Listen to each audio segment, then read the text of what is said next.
И мы предлагаем инструменты для воспитания детей.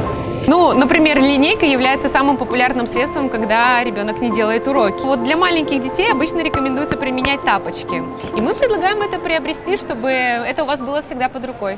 Серьезно? Вы что-то можете выбрать из этого ассортимента для воспитания своего ребенка?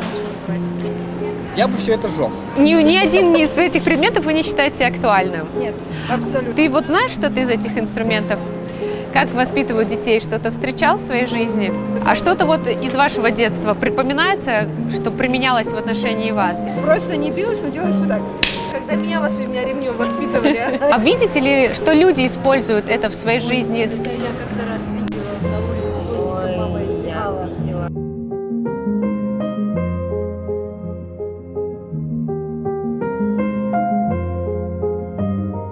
Насилие нет, ни в коем случае неприемлемо. Это детей травмирует. И нужно, наверное, где-то массово объяснять, как по-другому можно. Дети не виноваты, и если даже родитель в плохом настроении, он не должен вымещать на ребенке слово. Мы не должны быть равнодушными к проблеме ребенка. Нужно дарить им больше любви, чтобы они росли в гармонии и в любви.